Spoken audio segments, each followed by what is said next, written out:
ഞാൻ പറയണേ മലയാളത്തിൽ അക്കരെ കാഴ്ചകൾ എന്ന് പറഞ്ഞു കഴിഞ്ഞാൽ മലയാളത്തിൽ ഏറ്റവും അണ്ടർ റേറ്റഡ് ആയിട്ടുള്ള ഒരു ഷോ ആണ്.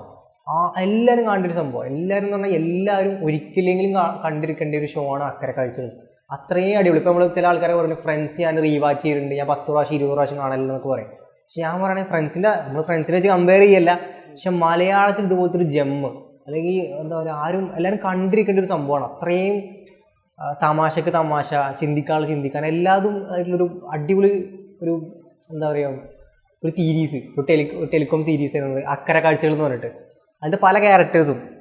അപ്പോൾ അതിൽ ജോർജ്, അതിൻ്റെ മിക്ക ഡയലോഗുകൾ പോയി കേട്ടിട്ടുണ്ടാവും, മറ്റേ സാറ്റിസ്ഫാക്ഷൻ ഗ്യാരണ്ടീഡ് ആൻഡ് ഡെഫിനിറ്റ്ലി, അതേപോലെ you have a life but no insurance. ഷോർട്സിലെല്ലാം ഒരുപാട് ഇതേപോലത്തെ സംഭവങ്ങൾ കേട്ടൊരു പരിചയമുണ്ട് വരുന്നുണ്ട്.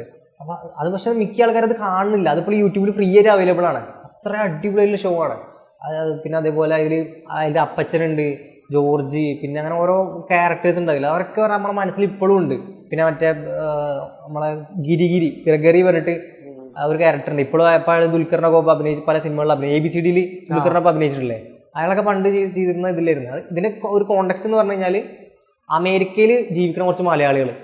അപ്പം തന്നെ എനിക്ക് ഒരു ഫണ്ണയിൽ കേൾക്കണം, അമേരിക്കയിൽ ജീവിക്കുന്ന കുറച്ച് മലയാളികൾ, അതിൽ തന്നെ ഒരു ഫണ്ണുണ്ട്. പിന്നെ അവിടുന്ന് ബിൽഡ് ചെയ്ത് വരുന്ന ഫണ്ണും മൊമെന്റ്സും കാര്യങ്ങളൊക്കെ ആയിട്ടുള്ളൊരു ഷോ.